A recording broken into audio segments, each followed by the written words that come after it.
हाँ जी, good morning, नमस्कार, राधे राधे, जय श्री राम। स्वागत है आप सभी का एक बार फिर आपके अपने YouTube चैनल एजुकेशन गुरुजी राजस्थान में। दोस्तों, जैसे कि आप सभी को पता है 2 दिन हो गए हैं पीटी सेकंड पेपर की शुरुआत की हुई इस YouTube चैनल पर, लेकिन अब तक आप लोगों ने इसको शेयर नहीं किया है। तो ये बहुत गंदी बात है आप सबकी, क्योंकि इस पर केवल आपका अधिकार नहीं है, सबका अधिकार है। तो ज़्यादा से ज़्यादा शेयर कीजिए और ज़्यादा से ज़्यादा YouTube चैनल को सब्सक्राइब कीजिए, ठीक है? क्योंकि शुरुआत छोटी होती है लेकिन हमेशा आगे की ओर ही चलने से इरादे बड़े होते हैं। तो चलिए, कल हमने देखा था शारीरिक शिक्षा की आवश्यकता और महत्व। अब हम देखते हैं भ्रांतियाँ। वैसे मैंने बोला था कि इसकी लिस्ट डाल दूंगा, लेकिन कोई बात नहीं, छोटा सा टॉपिक है, कर देते हैं इसको। शारीरिक शिक्षा की भ्रांतियां क्या क्या है? भ्रांतियां यानी अफवाहें, शारीरिक शिक्षा के बारे में अफवाहें और शारीरिक शिक्षा से जुड़ी हुई अफवाहें, गलत चीजें बोली गई है जो शारीरिक शिक्षा के बारे में, ठीक है? पहला ही क्या होता है, समय की बर्बादी होती है। वैसा मतलब शारीरिक शिक्षा में समय की बर्बादी करने के लिए ही पढ़ा रहा हूँ मैं अभी तुमको। समय की बर्बादी हो रही है तुम्हारी भी। अब ये डीजे किसने चला दिया भाई? ना मेरे पास स्टूडियो है, थोड़ा रोक लो भाई। अब ये नहीं रुकेगा, मेरी आवाज आ रही है, ठीक है? साथ में बैकग्राउंड साउंड के साथ में लुत्फ उठाइए, ठीक है? बात ये पहला समय की बर्बादी है, यानी शारीरिक शिक्षा में अगर आप चले गए तो समय की बर्बादी हो जाएगी। आप फालतू जा रहे हो शारीरिक शिक्षा में, कोई मतलब ही नहीं है, समय बर्बाद हो रहा है सबका। बिल्कुल गलत बात है, ध्यान रखना, किसी के बहकावे में मत आ जाना ये चीज़ में। शारीरिक शिक्षा जितनी अच्छी सब्जेक्ट मैंने आज तक नहीं देखी है, हर चीज़ आती है इसमें। आप कुछ भी देख लीजिए, हर चीज़, हर टॉपिक जो कि सबसे जुड़ा हुआ है, आपके शरीर से जुड़ा हुआ है, आपके मानसिक स्थिति से जुड़ा हुआ है, सामाजिक स्थिति से जुड़ा हुआ है, सांस्कृतिक स्थिति से जुड़ा हुआ है, खेलकूदों से जुड़ा हुआ है। इतनी सारी चीज़ों से जुड़ा होने के बावजूद ये समय की बर्बादी कैसे कर सकता है? किसी व्यक्ति को अगर समझना है तो इतना तो समझ लीजिए कि आपके काम में आने वाली चीज़ आपके समय को बर्बाद कैसे करेगी। तो ये तो आपके काम में आती है।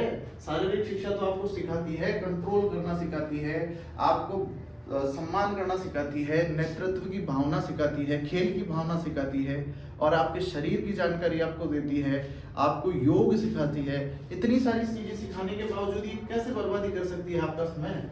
तो ये गलत है, ठीक है? भ्रांति, भ्रांति का मतलब अफवाह। नेक्स्ट है केवल शारीरिक क्रियाकलापों की प्रक्रिया है, यानी शारीरिक क्रियाकलाप ये ऊपर नीचे, ठीक है? यही है बस शारीरिक शिक्षा, खत्म। पीटी करवाई, शारीरिक शिक्षा खत्म। बस इतना सा ही शारीरिक शिक्षा है, ये मानना है। बिल्कुल गलत बात है। क्यों? शारीरिक शिक्षा में मैंने जैसे अभी बताया आपको, पूरे शरीर की जानकारी दे देते हैं आपको। कितनी हड्डियां हैं, कौन सी जगह कौन सा अंग काम कर रहा है। फिजियोलॉजी, फिजियोलॉजी का मतलब होता है अंग किस प्रकार आपके कार्य करते हैं, फिजियोलॉजी पढ़ाई जाएगी आपको।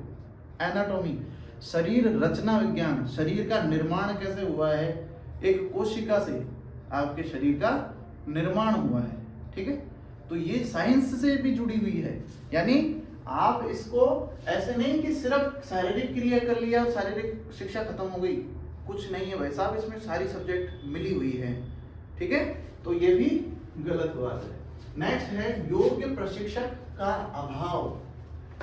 भाई साहब, योग के प्रशिक्षक का अभाव कैसे हो सकता है? चलिए छोड़िए, योग के प्रशिक्षक का अभाव नहीं है, ठीक है ना? बहुत अच्छे प्रशिक्षक हैं, टीचर्स हैं, अच्छे कोचेस हैं। तो गलत बात है कि योग के प्रशिक्षक नहीं मिलते हैं, ठीक है? शारीरिक शिक्षा प्राथमिक शिक्षा के बच्चों के लिए नहीं। क्यों नहीं है भाई? केवल हमारा अधिकार है, बड़ों का अधिकार है, या हम जैसे हट्टे कट्टों का ही है? क्यों? सबका अधिकार है इसके ऊपर, ठीक है?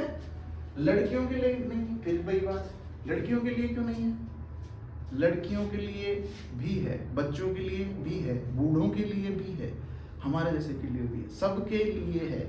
ऐसा कोई भी व्यक्ति नहीं है जिसके लिए शारीरिक शिक्षा नहीं है, ठीक है? हाँ, ठीक है ना? लड़कियों के लिए भी है। शारीरिक शिक्षा का काम केवल मांसपेशियों को बढ़ाना है, केवल शब्द ध्यान रखना, जहां केवल आ जाए ना समझ लेना भ्रांति है। केवल जहां भी केवल शब्द है, केवल मांसपेशियों को बढ़ा रहा है, बिल्कुल गलत बात है। आपके पूरे शरीर का रक्त संचारण हो गया, ठीक है, आपकी मतलब आपकी मस्तिष्क की सारी चीजें आ गई इसमें, दिमाग आ गया, ठीक है, और भी बहुत सारी चीजें आती है, जैसे अपने शरीर की सारी चीजें, ठीक है ना, अंग हो गए, छोटी आंत, बड़ी आंत, सबका विकास होता है शारीरिक शिक्षा से, केवल मांसपेशियां नहीं बढ़ती हैं, ठीक है। अनुशासनहीनता और उद्दंडता के गुणों का विकास होता है। अनुशासनहीनता ही कर रहा हूँ मैं अभी यहाँ पे, आपको जो पढ़ा रहा हूँ ना, बहुत बड़ी अनुशासनहीनता कर चुका हूँ मैं, उद्दंडता कर रहा हूँ आपको पढ़ा के, बिल्कुल गलत बात है सर। शारीरिक शिक्षा कभी भी किसी को भी ना तो गलत चीज सिखाती है, ना कुछ गलत करना सिखाती है। अब मैं आपको यहाँ पे किसी को मारने के लिए कह रहा हूँ या आपको किसी को गाली देने के लिए कह रहा हूँ, गलत चीजें हैं। यानी आपके अंदर एक चीज, पहले वाले लोगों के अंदर ये चीज होती थी, लेकिन अब जागरूकता बढ़ गई है, सभी परिवार वाले सब सोचते हैं कि अपना बच्चा हर चीज में आगे रहे, ठीक है, पढ़ाई में भी, खेल कूद में भी, और आजकल तो कई पेरेंट्स तो स्पेशली खेल में ही डाल रहे हैं, अगर बच्चा खेल में अच्छा है तो उसको खेल में ही डाल रहे हैं, ठीक है। तो हीन भावना वगैरह, ये हीनता उद्दंडता ये नहीं है। कई बच्चे जो उद्दंड है वो तो रहेंगे ही, जो बचपन से ही है, उसमें शारीरिक शिक्षा की गलती थोड़ी है, ठीक है, ये फालतू की चीजें हैं। केवल मनोरंजन की गतिविधि है, बिल्कुल, मैं भी मनोरंजन ही कर रहा हूँ यहाँ। मनोरंजन की गतिविधि के लिए विराट कोहली वहां पे जाता है और चौके छक्के लगा रहा है, मनोरंजन करने के लिए ही ये जितने भी खिलाड़ी हैं, ये आपका मनोरंजन करने के लिए ही इतनी मेहनत कर रहे हैं कि हाँ, हमको आप सभी का मनोरंजन कर रहा है, एंटरटेन करना है। एंटरटेन करने के लिए डांस होता है, बहुत सारी पिक्चरें बन रही है, गाने आ रहे हैं यूट्यूब पे, ठीक है। तो एंटरटेनमेंट कोई जरूरी नहीं है केवल इससे एंटरटेनमेंट होगा, गलत चीज है, एंटरटेनमेंट नहीं है भाई साहब, इसमें मेहनत है, इसमें आप रिप्रेजेंट कर रहे हो पूरे इंडिया को। विराट कोहली पूरे भारत को रिप्रेजेंट कर रहा है पूरी दुनिया में, वो एंटरटेन करने के लिए थोड़ी खेल रहा है, ठीक है ना। तो शारीरिक शिक्षा क्या है, केवल, ये देखो केवल आ गया ना, समझ जाओ, बैंड बजी पड़ी है बाकी, केवल शारीरिक शिक्षा ज्ञान दिया जाता है। मैंने बताया था अभी थोड़ी देर पहले, एनाटॉमी, फिजियोलॉजी, बायोमैकेनिक्स, मनोविज्ञान, सारी चीजें हैं इसमें। तो फिर शारीरिक ज्ञान ही क्यों है भाई साहब, शारीरिक ज्ञान ही क्यों, साइंस भी तो है, ठीक है ना, फिजियोलॉजी भी तो है, शरीर रचना विज्ञान हो गया, शरीर क्रिया विज्ञान हो गया, मनोविज्ञान हो गया, ये सारी चीजें हैं, केवल शारीरिक शिक्षा थोड़ी है। अगला देखिए, शारीरिक शिक्षा शिक्षक को कक्षा लेने से पहले कोई तैयारी नहीं करनी पड़ती है। बिल्कुल सही बात बोल रहे हैं, कोई तैयारी नहीं करनी होती है, कुछ नहीं करना होता है हमको। किसी भी बच्चे को जिसको भी बोलते हैं चुपचाप मान जाता है। अरे भाई साहब, शारीरिक शिक्षक को जितनी तैयारी करनी होती है ना, उतना किसी सब्जेक्ट में नहीं करनी होती है। आपको देखना पड़ता है कि ग्राउंड बना हुआ है कि नहीं है, प्रॉपर ग्राउंड बना हुआ है कि नहीं है। जैसे मान लीजिए मैं खो खो की टीम बना रहा हूँ, तो मुझे पता होना चाहिए कि खो खो के नियम क्या हैं क्या नहीं। ऐसे ही जाके थोड़ी खो खो खिला दूंगा, बैठ जाओ रे नॉक, बैठ जाओ रे, इधर कर लो इधर कर लो। जब तक शारीरिक शिक्षा में ये चीज़ है कि जब तक आपको पर्टिकुलर उस चीज़ का ज्ञान नहीं है, यानी आपको तैयारी करनी होगी, उससे पहले डबल तैयारी होती है हर सब्जेक्ट से, किसी भी सब्जेक्ट से ज़्यादा तैयारी मांगती है शारीरिक शिक्षा। आप कुछ भी पढ़ा लो, चाहे पढ़ा लो, प्रैक्टिकल करा लो, कुछ भी करा लो, शारीरिक शिक्षा को पीटीआई जो होता है उसको बहुत तैयारी करनी होती है। ऐसा मानते हैं लोग, कोई काम नहीं है पीटीआई का, लेकिन जो पीटीआई बन जाता है ना, उनसे पूछना क्या हालत हो रखी है उनकी। और जो एक अच्छा पीटीआई होगा ना, वो इन चीज़ों के अंदर घुस के काम करता है। चलिए, शारीरिक शिक्षक सांस्कृतिक या सामाजिक नहीं होते, बिल्कुल सही कह रहे हैं, सांस्कृतिक नहीं, गालियां बकते हैं हमें खड़े होके दूर से ही, है ना जी, गलत बात है, कोई सही चीज़ नहीं है इसमें। सांस्कृतिक सबसे ज़्यादा पीटीआई होते हैं, कोई भी प्रोग्राम करा लो, सांस्कृतिक कार्यक्रम करा लो, सबसे ज़्यादा मैनेज करने वाला पीटीआई होगा। बच्चों को मैनेज करेगा, स्टाफ को मैनेज करेगा, सारी गतिविधियां देखेगा, कौन क्या कर रहा है क्या नहीं कर रहा है, वो सारी चीज़ें पीटीआई के अंडर रहती हैं। तो सबसे ज़्यादा सांस्कृतिक तो यही रहेगा, सारी चीज़ें यही कर रहा है। दूसरा, सामाजिक कैसे नहीं है भाई, सामाजिक अगर कोई भी परिवार अपने बच्चे के लिए शिकायत लेकर आता है तो किसके पास लेकर आता है, पीटीआई के पास लेकर आता है। डायरेक्ट पीटीआई जी ऐसे हो रहा है, पीटीआई जी ये हो रहा है, बच्चे को सुधारो पीटीआई जी। तो भाई साहब पीटीआई तो सामाजिक और सांस्कृतिक सबसे ज्यादा होगा, ठीक है ना। तो ये शारीरिक शिक्षा की भ्रांतियां थी जो आपको बताई है मैंने। अगर अच्छी लग रही हैं तो वीडियो शेयर कर देना, नहीं लग रही है कमेंट कर देना और सब्सक्राइब भी कर देना, ठीक है। नेक्स्ट टॉपिक है शारीरिक शिक्षा के जैविक आधार, ठीक है ना। जैविक आधार में अपने आनुवांशिकता और वातावरण यानी वंशानुक्रम, आनुवांशिकता, वंश परंपरा, ये सारी चीजें एक जैसी है, ठीक है ना। शारीरिक शिक्षा के जैविक आधार बढ़ेंगे, ठीक है।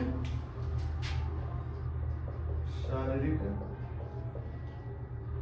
डीजे चल रहा है ना, अपना नाच लेना है के जैविक आधार,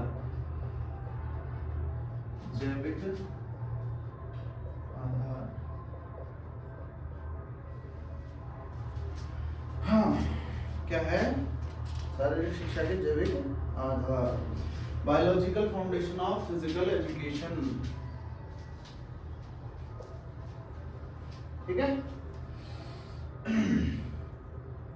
हाँ जैविक आधार है ना। अब जैव विकास के कुछ सिद्धांत हैं वो पढ़ेंगे पहले, उसके बाद में पढ़ेंगे वंशानुक्रम, फिर पढ़ेंगे वातावरण, ठीक है ना। तो चलिए शुरू करते हैं। जैव विकास के सिद्धांत, जैव विकास के सिद्धांत। सबसे पहला जो सिद्धांत है वो है स्वतः उत्पादन सिद्धांत। पहला लिख लो यार, स्वतः उत्पादन सिद्धांत। देखो ये जो भी ध्वनियां आप सुन रहे हो उसके लिए क्षमा प्रार्थी हूँ, ठीक है। मेरे पास कोई स्टूडियो नहीं है, एक छोटा सा कमरा है, उसके अंदर ये बोर्ड लगा रखा है, ठीक है। और ये कौन सा बड़ा है, डोम्स बड़ा, ये मार्कर है, ठीक है। बस इतनी सी चीज़ों से मैं कर रहा हूँ। स्टूडियो वगैरह नहीं बनाया है अभी, स्टूडियो के लिए कम से कम 3-4-5 लाख रुपए चाहिए, तो उसकी जरूरत नहीं है अभी, ठीक है। समझ में आ रहा है नहीं आ रहा है वो बता देना, ठीक है। चलिए कौन सा है सिद्धांत, स्वतः उत्पादन सिद्धांत, यानी हाँ इसके बारे में बात करनी है ना, स्वतः उत्पादन सिद्धांत। अब इस सिद्धांत के प्रवर्तक हैं अरस्तु। प्रवर्तक, ये सिद्धांत जिसने दिया है ना वो आदमी है, ये इस आदमी ने ये सिद्धांत देकर गड़बड़ करी है सारा सिस्टम। स्वतः उत्पादन यानी सजीवों की अपने आप ही क्या हुई है, सृजन हुए हैं, उत्पत्ति हुई है। क्या कहता है ये सिद्धांत है, सजीवों की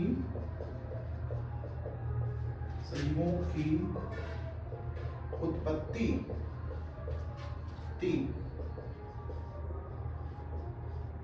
क्या लिखा हूं, सजीवों की उत्पत्ति निर्जीव पदार्थों से स्वतः ही, निर्जीव पदार्थों से स्वतः ही, अकस्मात, अचानक हुई है। ये कौन कह रहा है, अरस्तु भाई साहब कह रहे हैं। भाई साहब जो भी हुआ है अचानक हुआ है और एकदम से हुआ है, झटाक से, यानी उत्पत्ति। सजीव कौन, जिनमें प्राण है, प्राण यानी जो जीवित है वही सजीव है।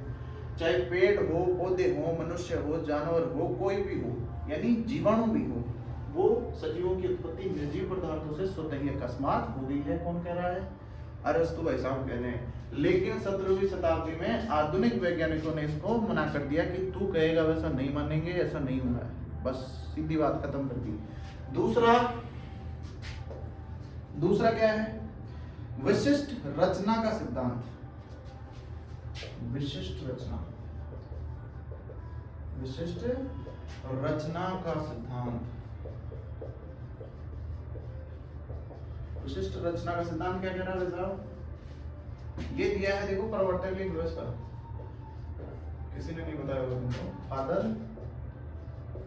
सुजेज, पता नहीं क्या नाम है, सुएरेज,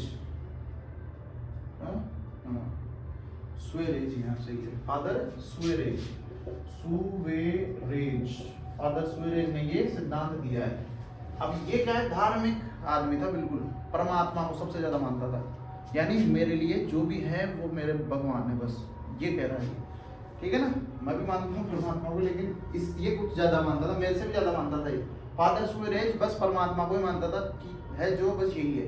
यानी ये कह रहा है कि सृष्टि की रचना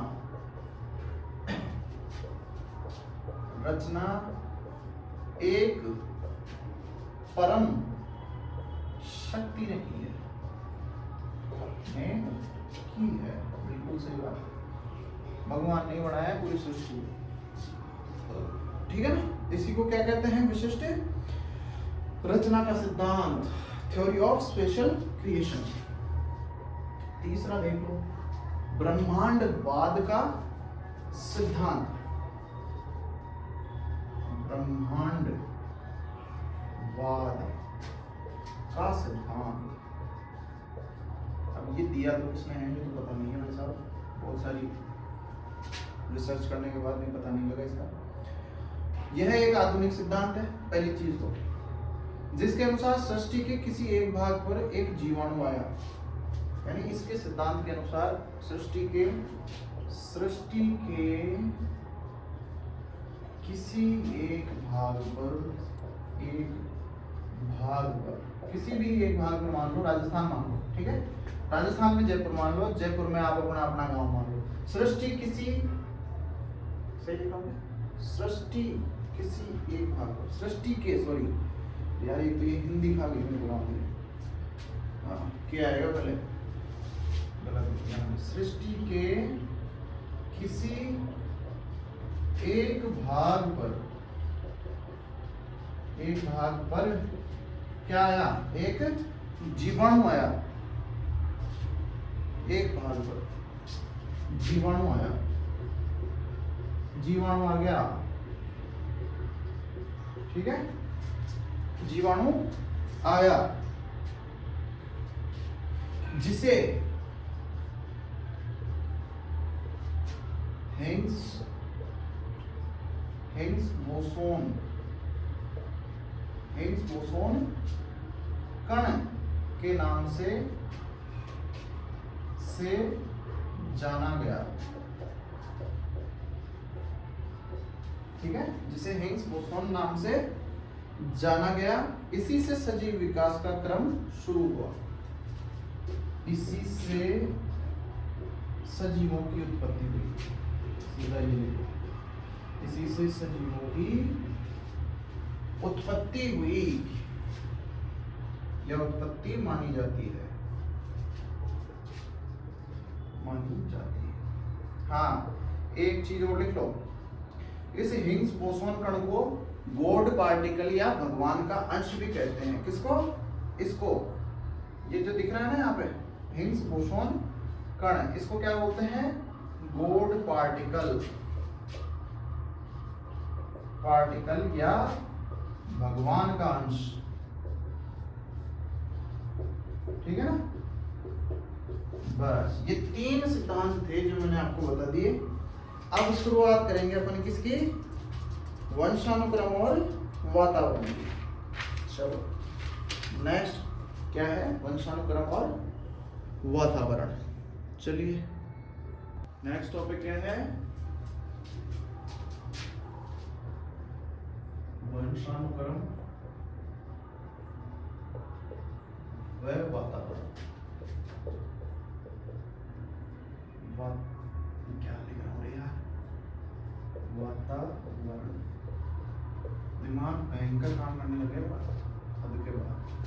हाँ, वंशानुक्रम और वातावरण स्टार्ट करें।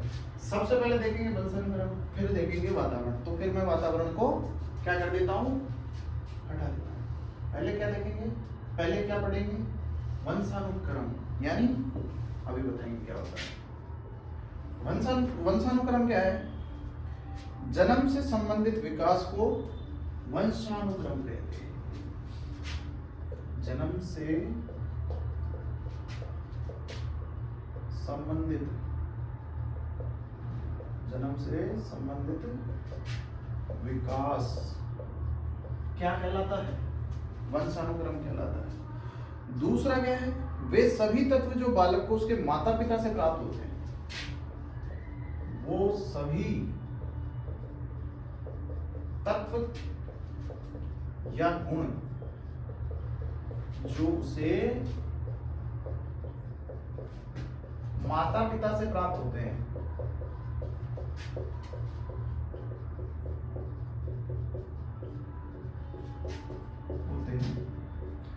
अब जैसे कोई भी चीज मान लो, जैसे किसी के माता पिता को गुस्सा नहीं आता, तो उसकी संतान को गुस्सा नहीं आ रहा, वो क्या है? वो गुण है। और वो गुण किस में आ गया?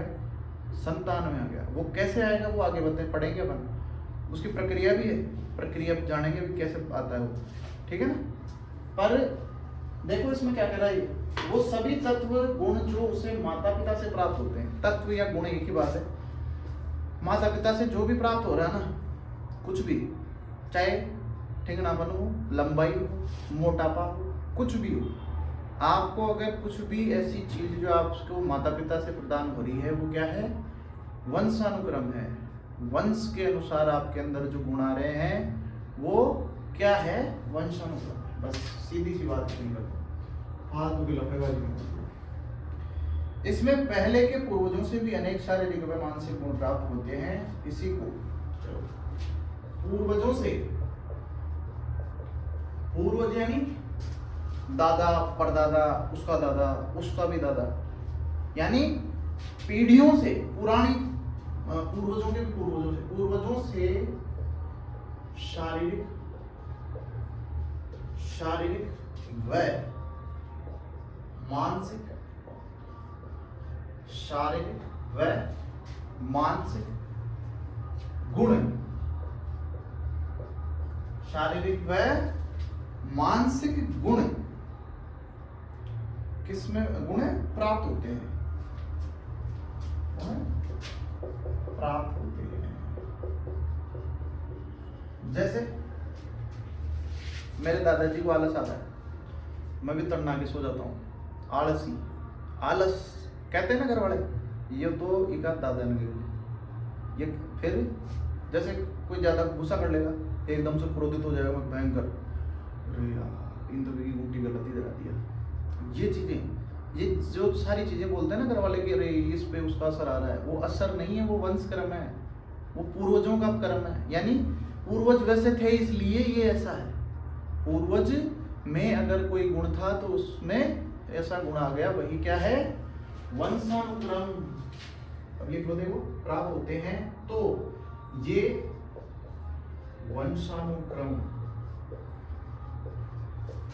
वंश परंपरा, पैतृकता, ठीक है, और आनुवांशिकता कहलाती है।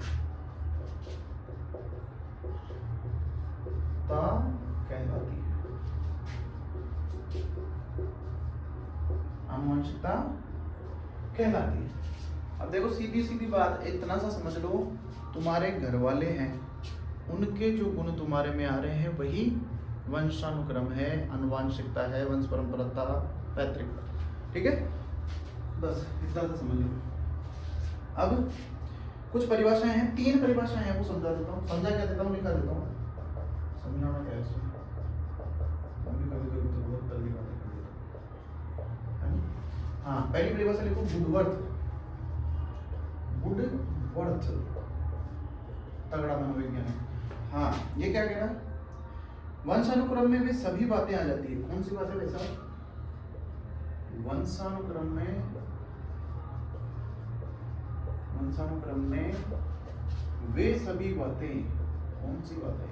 वे सभी बातें आ जाती है। हाँ, वंशानुक्रम में वे सभी बातें आ जाती है जो जीवन का आरंभ करते समय, जो जीवन का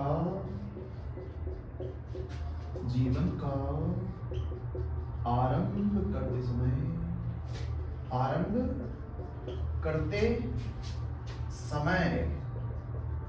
जीवन का आरंभ करते समय, देखना बहुत जबरदस्त परिभाषा दी है इसमें, याद रखोगे तुम इसको, जिंदगी में नहीं भूल सकते, ध्यान रखना, और इम्पोर्टेंट भी है ना।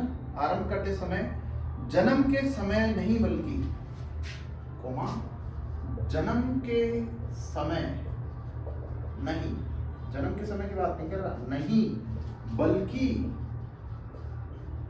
गर्भाधान,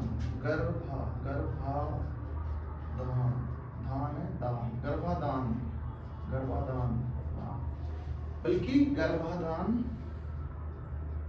के जन्म से, गर्भाधान का भी जन्म से, गर्भाधान के जन्म से, जन्म लिया लिखना नहीं आता, जन्म से 9 महीने पहले, 9 माह पूर्व से 9 माह पूर्व व्यक्ति में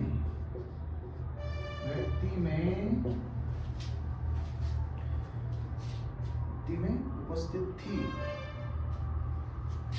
व्यक्ति में उपस्थित थी। कौन कह रहा है वैसा, वैसे अश्लील है ये, कौन?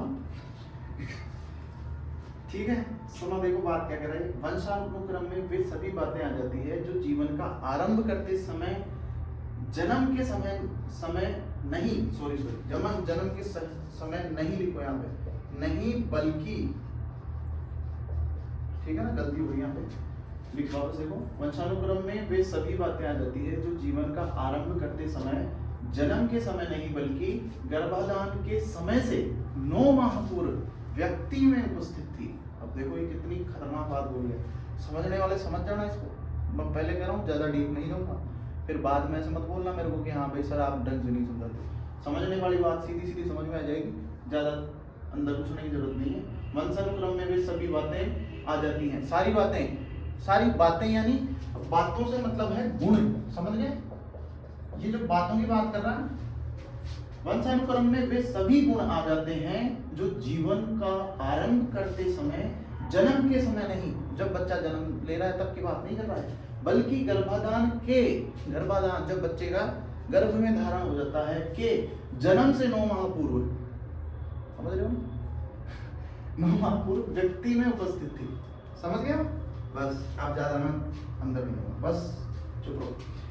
चलो, जेम्स ड्रेवर, नेक्स्ट है जेम्स ड्रेवर। चलो, हाँ, ये क्या कर रहा है ड्राइवर?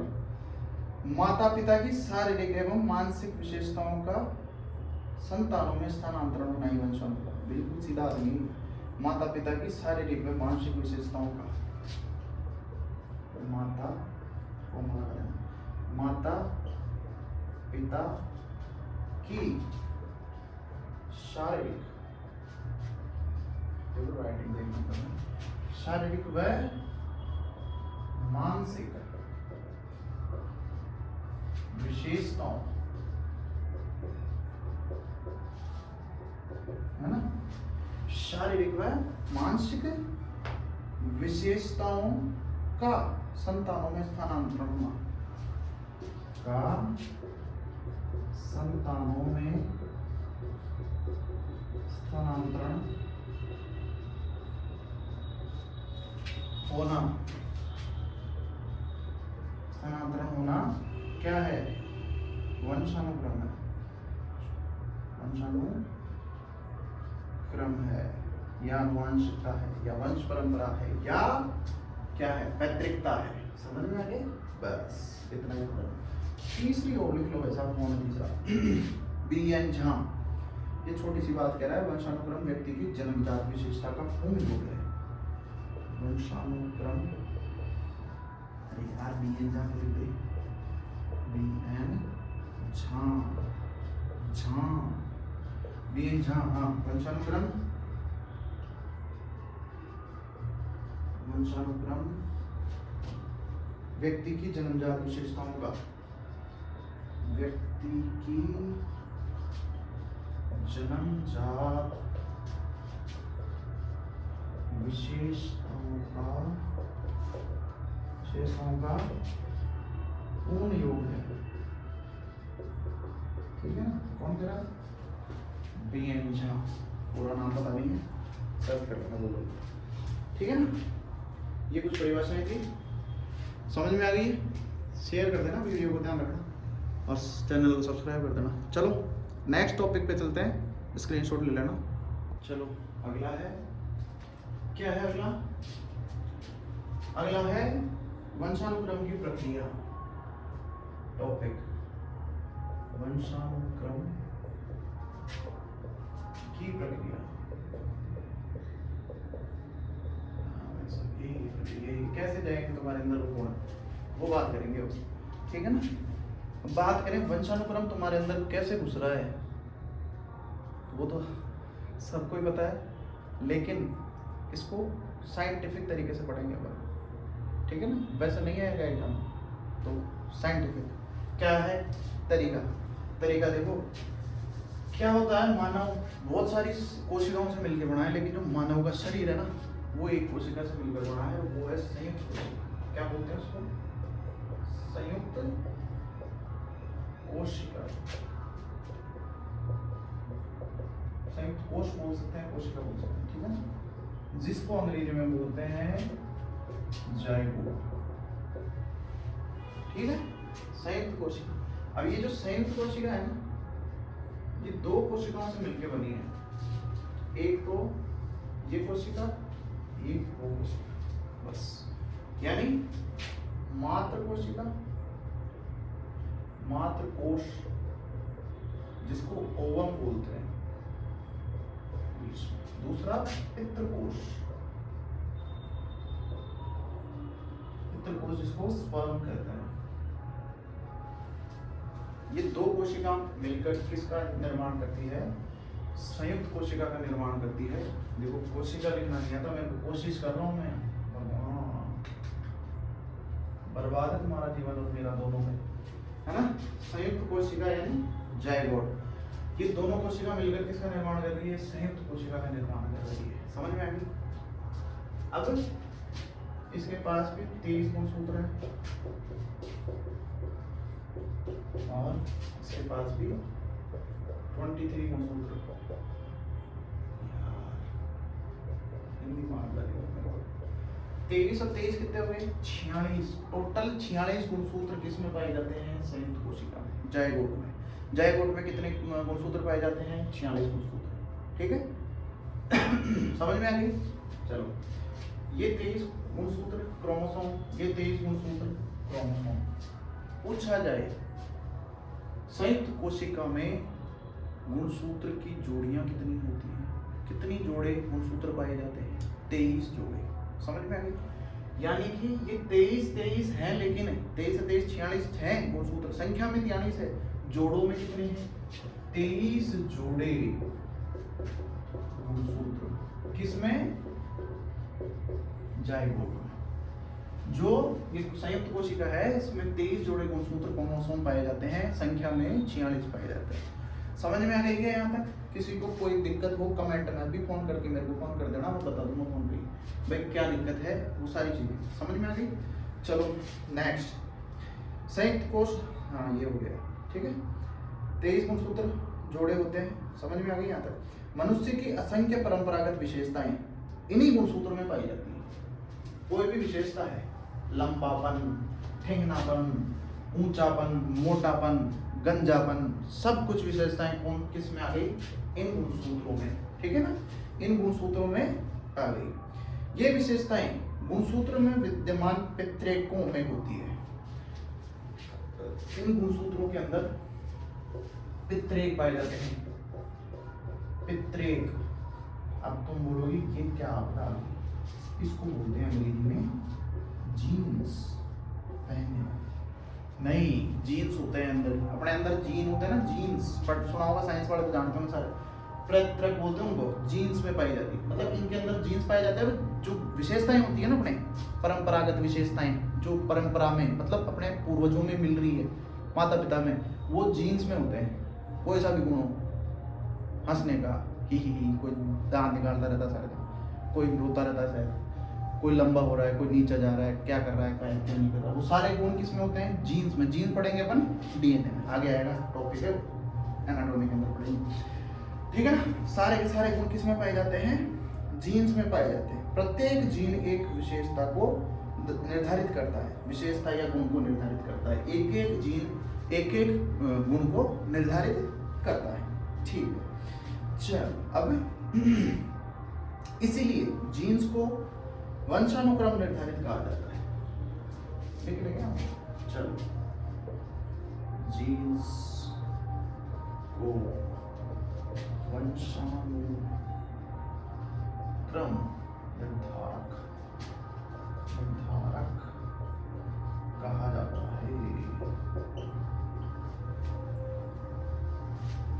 समझ में आ गई ये बात? वंशानुक्रम निर्धारक जीन्स ही हैं वो जो आपके वंश के क्रम को निर्धारित करेंगे कि लड़का मंद बुद्धि का होगा, आपके बहुत तेज होगा, ये सारे जीन्स के ऊपर निर्धारित करता है, ठीक है ना। समझ में आ गई ना?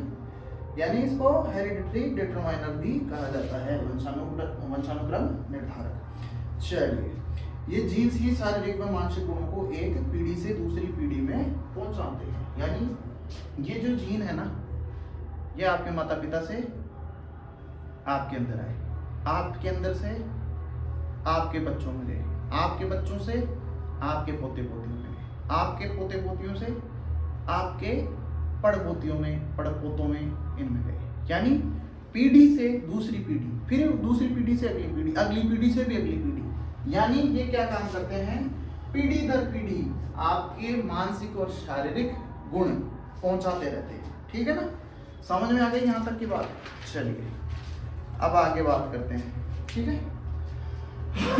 देखो समझ में आ रहा हो कमेंट जरूर कर देना कि भाई साहब खतरनाक पढ़ाते हो, जबरदस्त पढ़ाते हो, आपके जैसा टीचर नहीं है, आई लव यू सर। ये फालतू की चीजें देखो लिखा मत करो, नॉर्मल चीजें लिख दो सर। हाँ, ये अगर कोई चीज समझ में नहीं आई तो वो लिख दो, पर ये फालतू चीजें नहीं कि सर जबरदस्त पढ़ाते हो, सर बहुत तगड़ा पढ़ाते हो। मेरे को पता है मैं कैसा पढ़ता हूँ, कुछ नहीं पढ़ाता, मैं नॉर्मली पढ़ा रहा हूँ, ठीक है। नेक्स्ट क्या है? हाँ, अगला चल रहा है ना, स्त्री व पुरुष दोनों में 22 जोड़ों का आकार का एक जैसा रहता है। लिख लो स्त्री, लिख लो पुरुष, ये दोनों है ना, इनमें 22 गुणसूत्र एक जैसे हैं। यानी टोटल 44 हो गए, 44 गुणसूत्र। गुणसूत्र कैसे हैं? एक्स ही एक्स, एक्स एक्स इसमें और एक्स एक्स इसमें। समझ में आ रहा है? यानी लंबे गुणसूत्र, लंबे लंबे, ठीक है ना। एक्स एक्स लंबे लंबे, एक्स एक्स लंबे लंबे, ठीक है ना। लेकिन 23वां जो जोड़ा है वो थोड़ा गड़बड़ है। कैसे? बताता हूं अभी। 23वां जो जोड़ा है वो लिंग गुणसूत्र कहलाता है। क्यों? उसका भी एक कारण है, उसका कारण बहुत बड़ा है, उसको समझने के लिए ये बात समझनी पड़ेगी। 23वां जोड़ा स्त्रियों में तो समान होता है, यानी स्त्रियों में तो क्या होता है?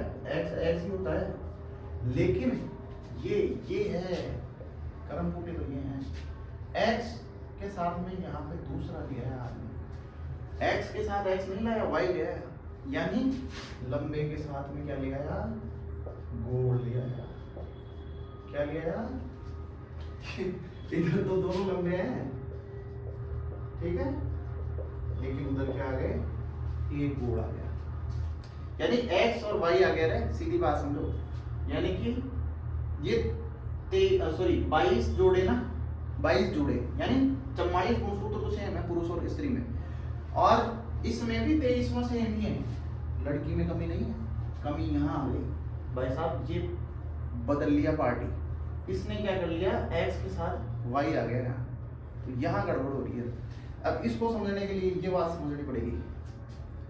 जो पुरुषों में 23वां जोड़ा होता है ना, एक्स वाई होता है, इसमें एक्स लंबा व वाई कैसा होता है, गोल होता है।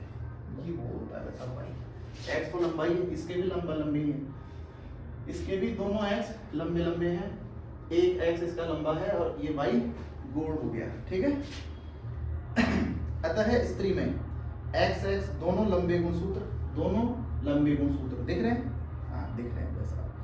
पुरुषों में एक्स वाई एक लंबा व एक गोल गुणसूत्र पाए। बिल्कुल, ये तो मैं समझा रहा हूँ।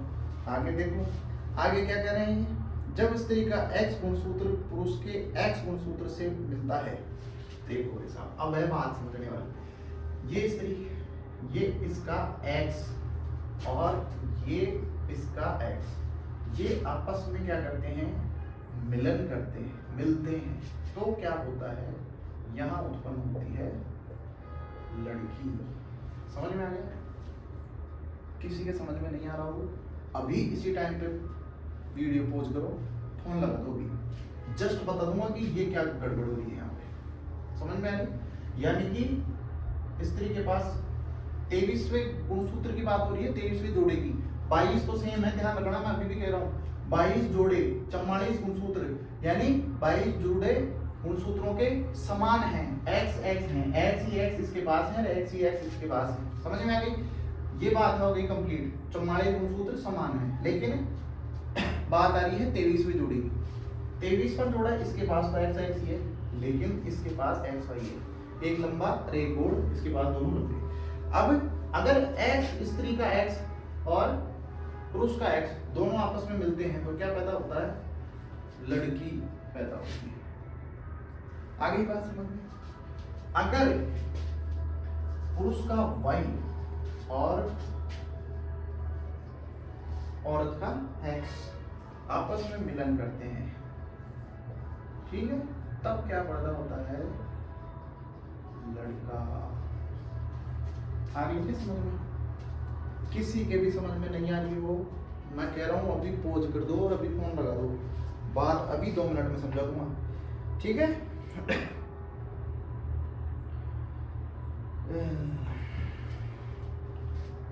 जब पिता का वाई गुणसूत्र माता के गुणसूत्र से मिलता है तो स्थिति में लड़का जन्म लेता है। बिल्कुल सही बात है। चलो, अगर स्त्री व पुरुष में 23 गुणसूत्र रहते हैं तो सामान्य बच्चा पैदा होता है। अब है बात आगे, यहाँ तक किसी को कोई दिक्कत है? आगे मैं स्टार्ट करने जा रहा हूँ, किसी को कोई दिक्कत हो पॉज कर दो, फोन कर दो, फोन बाद में करना, पहले एक बार और देख लेते हैं। देख लो बात, स्त्री पुरुष 22 जोड़े समान, कैसे, एक्स एक्स इसके पास, एक्स एक्स इसके पास, 22 जोड़े, यानी टोटल 44 गुणसूत्र कैसे हैं, एक जैसे हैं। पुरुष के पास भी एक्स एक्स है, स्त्री के पास भी एक्स एक्स, लेकिन 23वां जोड़ा,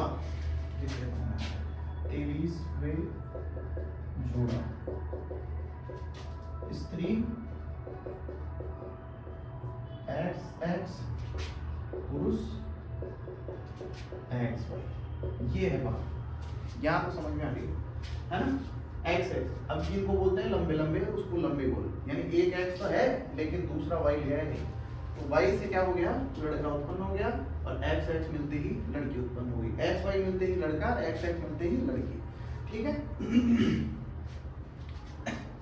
अब बात करते हैं आगे, अब इसमें भी कई चीजें बातें बहुत है भाई, बहुत पढ़ना पड़ेगा। अब इसमें अगर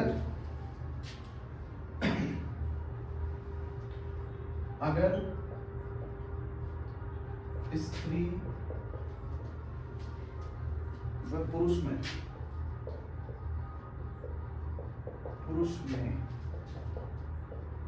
23 गुणसूत्र पाए जाते हैं तो संतान सामान्य पैदा होती है, सामान्य पैदा होती है, यानी सामान्य बच्चे होते हैं, नॉर्मल बच्चे होते हैं। यानी अगर आपके पास पूरे गुणसूत्र हैं 46 के 46 दोनों के पास, तब तो कोई दिक्कत नहीं है कि बच्चा नॉर्मल हो जाएगा, बिल्कुल नॉर्मल बच्चा रहेगा, किसी तरह की कोई दिक्कत नहीं है उसको। लेकिन अगर गुणसूत्र क्या हो जाते हैं, 46 की जगह 45 रह जाते हैं, अगर गुणसूत्रों की संख्या की संख्या 45 होती है तो 45 होती है तो टर्नर सिंड्रोम की समस्या उत्पन्न हो जाती है।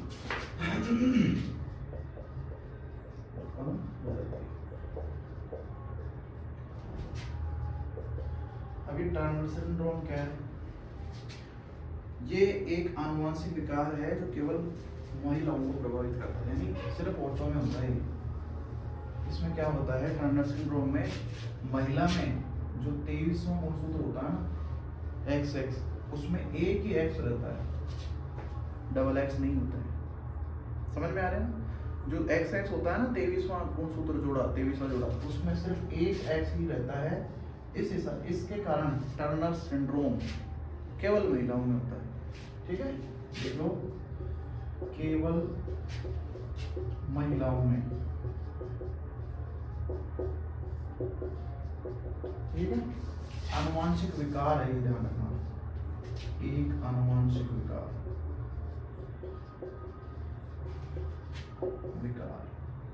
यानी ये कोई बीमारी नहीं है, ध्यान रखना। ये एक आनुवांशिक विकार है, अगर आपकी माता में है तो आपके अंदर होगा, अगर आप में है तो आपके बच्चों में होगा।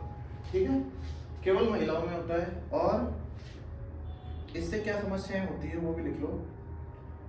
ठीक है ना, समस्याएं, इससे समस्याएं होती है, हाथ में दिक्कत होगी,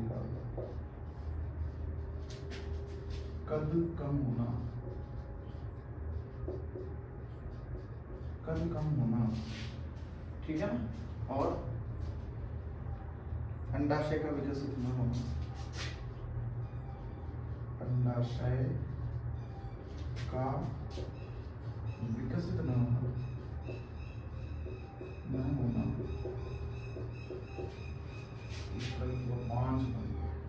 जब अंडाशय नहीं होगा तो बच्चे के समय बांझपन।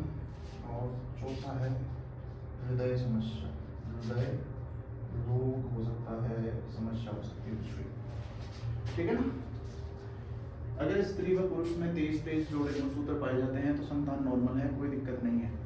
अगर गुणसूत्रों की संख्या 45 रह जाती है, 46 नहीं रहती है, केवल महिला के अंदर की बात कर रहा हूँ, अगर महिला में एक X कम है तो क्या दिक्कत हो जाएगी, टर्नर सिंड्रोम की समस्या उत्पन्न हो जाएगी। केवल महिलाओं में है, ये एक आनुवंशिक विकार है। समस्याएं कद कम होना, अंडाशय का विकास न होना, वांछपन और हृदय। ठीक है, नेक्स्ट,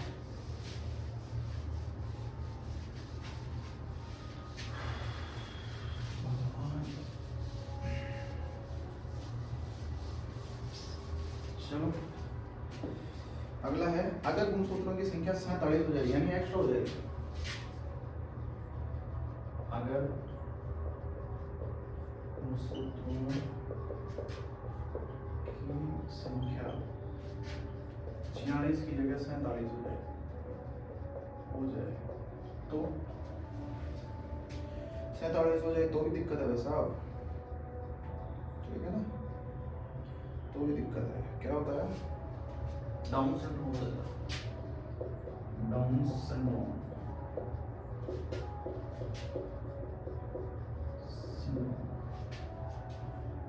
मंगोलिज्म बोलते हैं इसको, मंगोलिज्म, ठीक है, डाउन सिंड्रोम, मंगोलिज्म बालक जिनकी बुद्धि लब्धि,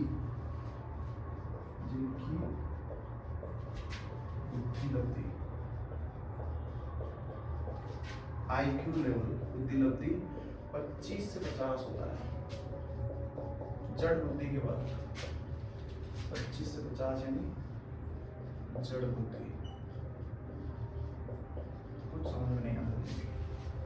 ठीक है ना।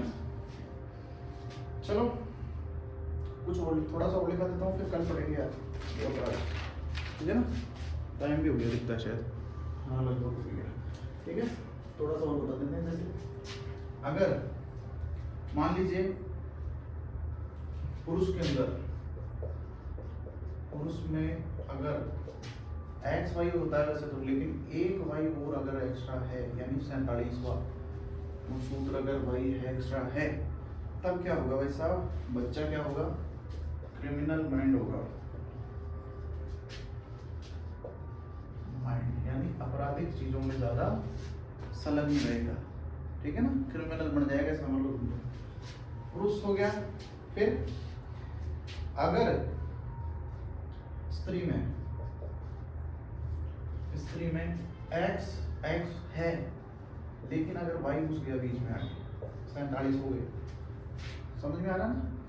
ये तो है ही, एक्स वाई था, एक वाई और आ गया तो बच्चे में आक्रामकता ज्यादा आ जाएगी, क्रिमिनल माइंड बढ़ जाएगा भयंकर वाला। और अगर स्त्री में एक्स खुद का है तब तो कोई दिक्कत नहीं है, 46 है तो सामान्य। लेकिन वाई आ गया तब क्या होगा, तब हो जाएगा ट्रांसजेंडर।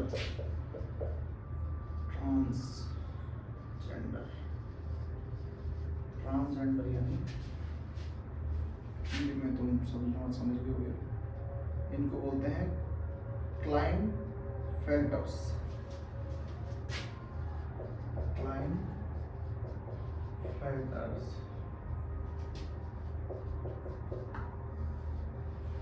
ठीक है ना।